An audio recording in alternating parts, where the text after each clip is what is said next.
Baga gara Qubee Digital nagaan dhuftan. Asirratti barnoota teknooloojii bifa salphaan Afaan Oromootiin isiniif qooda. Akkam jirtu hordoftoota Qubee Digital? Viidiyoo kana keessatti akkaataa Telegiraamii itti banatan isinitti agarsiisa. Yoo yeroo jalqabaatiif chaanaalii kana daawwachaa jirtu ta'e Qubee Digital subscribe godha. Akkasumas mallattoo beel tuquun viidiyoon haaraa Qubee Digital irratti gaafa gadhiifamu salphaatti argachuu dandeessu. Telegram akkaawuntii haaraa banachuuf jalqaba mobaayilii keessan irraa Telegiraamii bantu.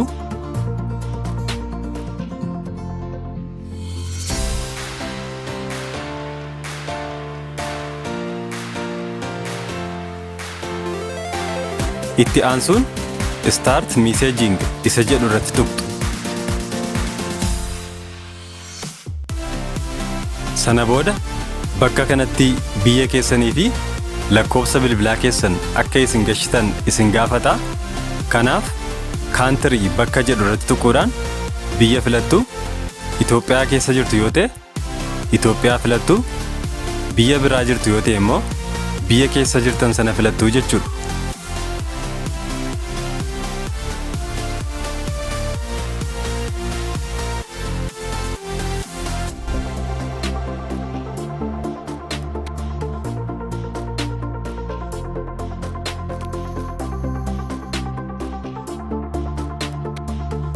Biyya erga filattanii booda phone number bakka jedhu kanarratti tuquudhaan lakkoofsa bilbilaa keessan barreessitu.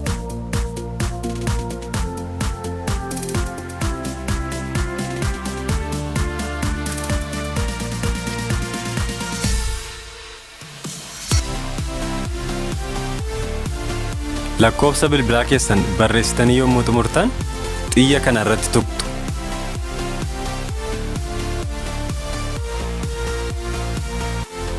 Sana booda lakkoofsi bilbilaa isin gashitan sirriidhaa jedhee isin gaafata. Sirrii miti yoo ta'e edit bakka jedhu irratti tuquudhaan lakkoofsa bilbilaa keessan sirreessitu. Yoo sirrii ta'e immoo yes bakka jedhu irratti tuqxu.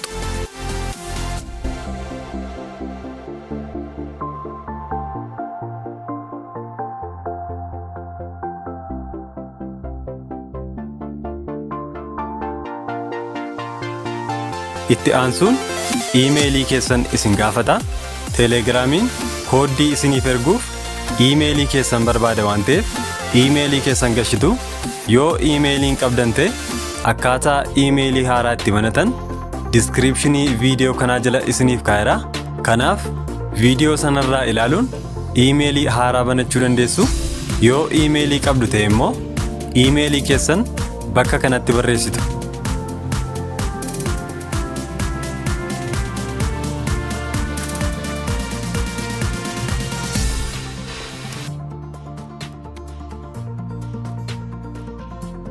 Iimeelii keessan barreessitanii yommuu xumurtan xiyya kanarratti tuqxu.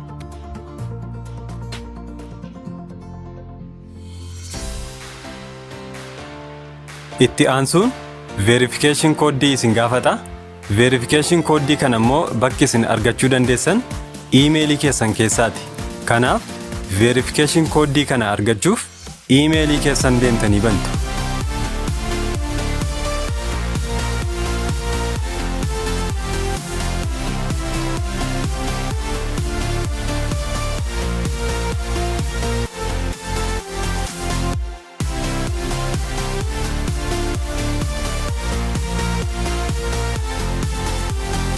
Sana booda kooddii Telegiraamii irraa isiniif ergame sana bakka kanatti barreessitu.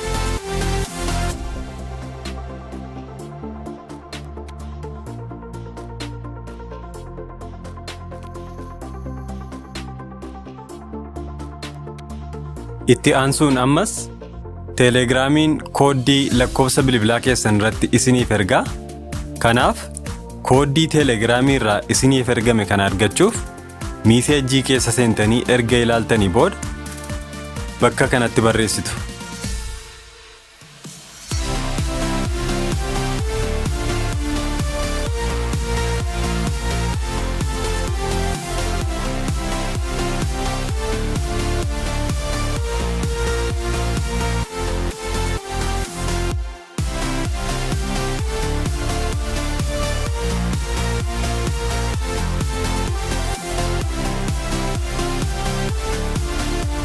Itti aansuun bakka kanatti immoo profaayilii keessan guuttuu first name bakka jedhu irratti maqaa keessan barreessitu.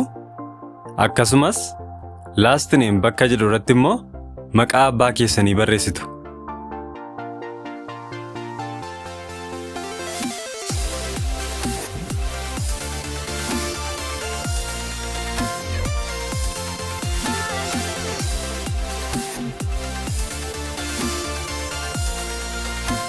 Maqaa barreessitanii erga xumurtanii booda xiyya kana irratti tuqxu.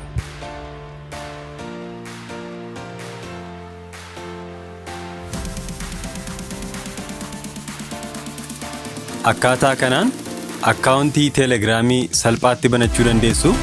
Yoo viidiyoo kana jaallattan laayik godhaa. Barnoota teknooloojii afaan oromootiin argachuuf qubee dijitaal sabiskiraayib gochuun dagatinaa. Akkasumas mallattoo beel tuquun viidiyoon haaraa qubee dijitaal irratti gaafa gadhiifamu salphaatti argachuu dandeessu. Yaada yookiin gaaffii yoo qabaattan koomentii jalatti nuuf barreessaa.